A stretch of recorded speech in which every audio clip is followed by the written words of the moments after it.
Just before we get into today's video, I just wanted to let you guys know that I've recently been making some channel changes.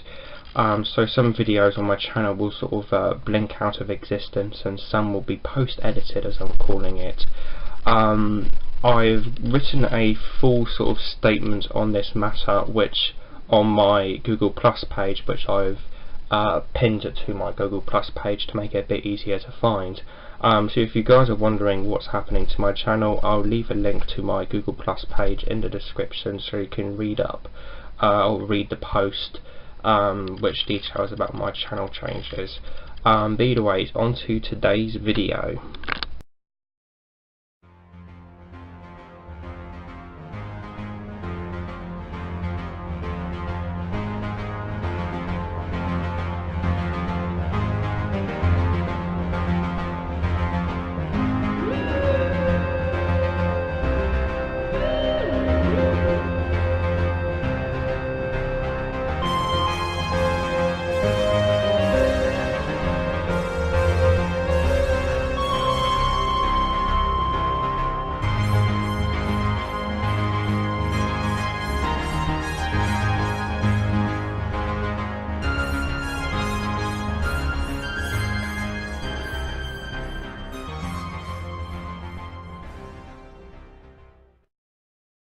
Hello everybody, this is PitchGoldBlank here, and welcome to the Skulls General Reviews number 66, in which today I'm going to be reviewing the Past Doctor adventure Business Unusual.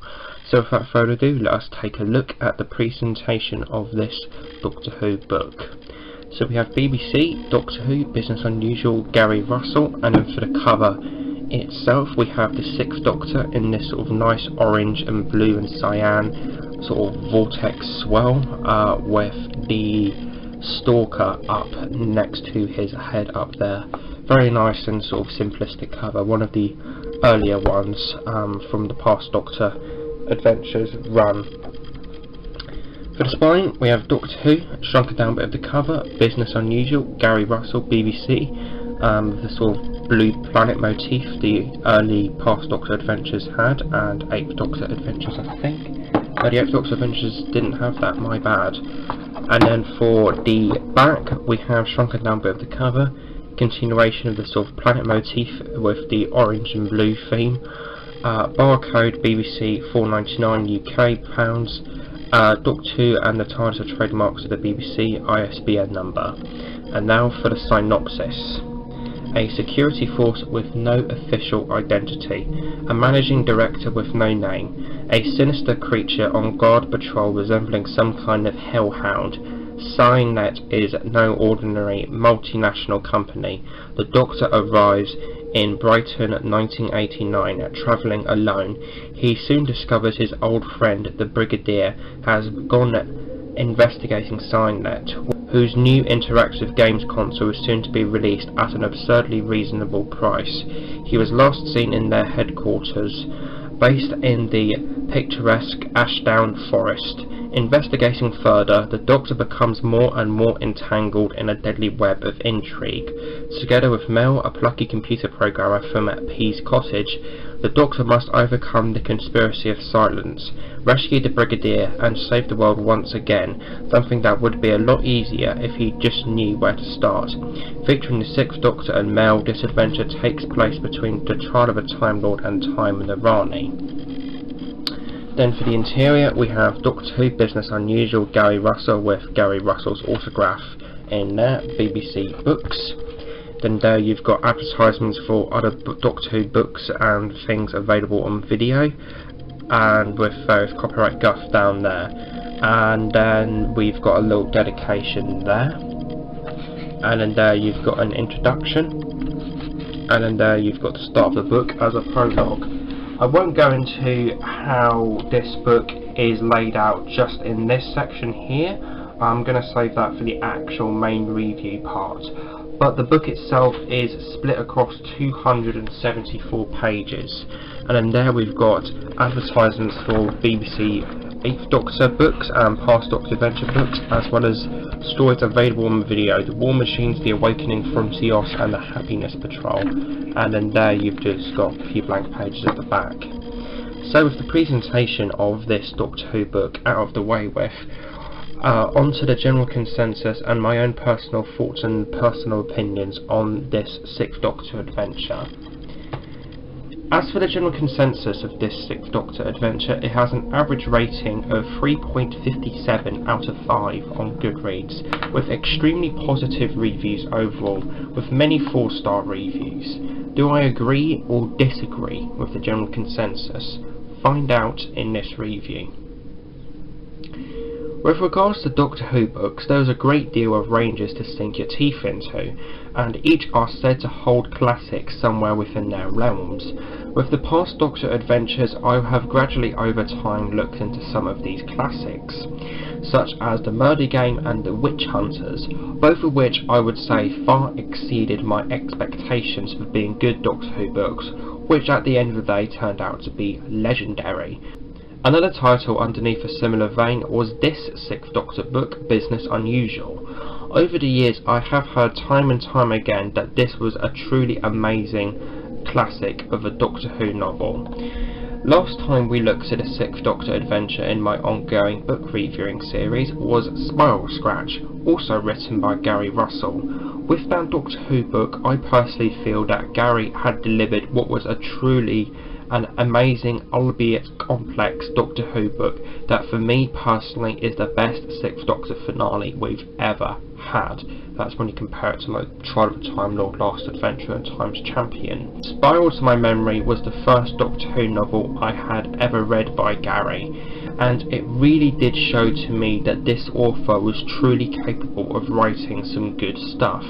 Business Unusual now being the second book by him that I have read, and not only does it continue Gary's ability to create great Doctor Who books, but it also far exceeds the previous entry by him that I read, Spiral Scratch.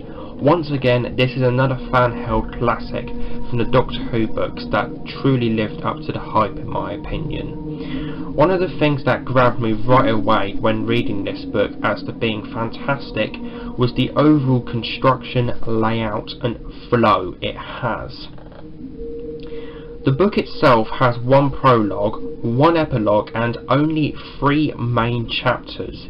The adventure takes place across the space of 3 days, and these 3 chapters are those days presented in chronological order of events happening. Not only that, these days, Monday, Tuesday, Wednesday, are not necessarily subdivided, but more indexed into the times of the day, with each and every scene taking place at different times as presented in the book in a linear fashion chronologically, with no flashbacks or anything like that happening at all in the book. This, from my experiences with Doctor Who books, by far is one of the most interesting and unique forms a skeleton of a novel has taken thus far, and I absolutely love this formatting of the book. I think it's really well done in the book, and Gary Russell truly does deserve admiration for this, because it's just fantastic how he's structured the book, as I've just said. Another really good dynamic to this book is the Sixth Doctor and Mel. Not only are they both extremely good and very well written in this book, from my understanding this book takes place before Terror of the Vervoids, showcasing the very first encounter between the two. This in turn allows us to meet Melane's family, which leads to some extremely compelling characterization, not only between the two, but amongst her family and herself. So much more depth is given to Miss Bush here, and is a very well executed effort of fleshing out her character, from conversations between her family and the Doctor, as well as details about her childhood and previous employment being thrown into the mix. The overall villain or monsters in the book are masterfully done, I would say, with Gary not fully revealing them until around the 200-page mark. I think maybe quite a bit after. It was around the 200-page mark anyway. But beforehand he gradually hints towards them throughout the book, teasing as to who or what they may be. There's a really well crafted scene earlier on in the book where one pulls up in a car and kills somebody. However, you can only see it from a distance, and the kill being described as an alien energy blast, leaving the killer very ambiguous and mysterious.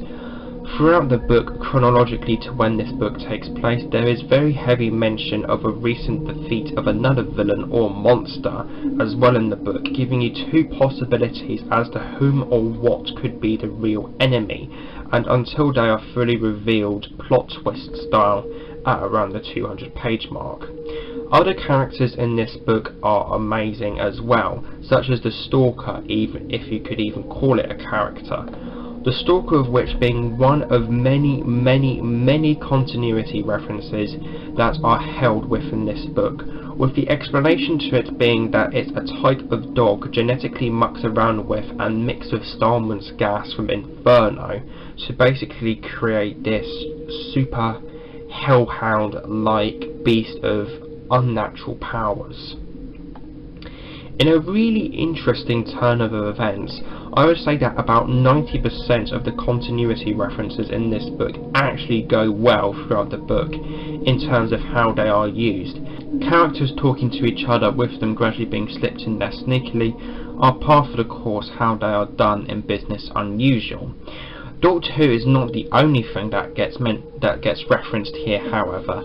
The legendary band Pink Floyd gets mentioned twice here as well, with a very lovely scene of the Doctor and Mel and two other characters riding in a car, with one of these characters putting on the album Piper at the Gates of Dawn on the car stereo, and we get to hear a wonderful quip from Old Sixy saying, "Ah yes, Sid's finest hour."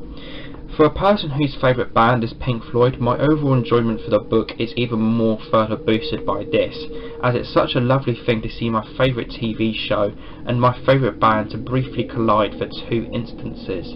Also, I don't think I've ever encountered a Doctor Who book which so outwardly mentions the Floydian world, and this comes from a person who has read, I want to say, 125 plus books of Doctor Who. This overall is just an absolutely fantastic and incredible read of a Doctor Who book, and I most certainly see the hype. Only two very minor problems I have with the book is that not all of the continuity references feel well worked into, and some can feel very out of the blue and forced. And another really odd thing that there was in the book that just felt very out of the blue and jarring to me was the world of sex toys being mentioned as a casual joke at one point. But still, despite these very minor gripes, I cannot overlook the achievement that this book has. Would I say it's up there with my favourites? Not quite, as I personally think there are books that are better than this personally. However, it most certainly deserves at least an honourable mention as to what would be my favourite Doctor Who books of all time.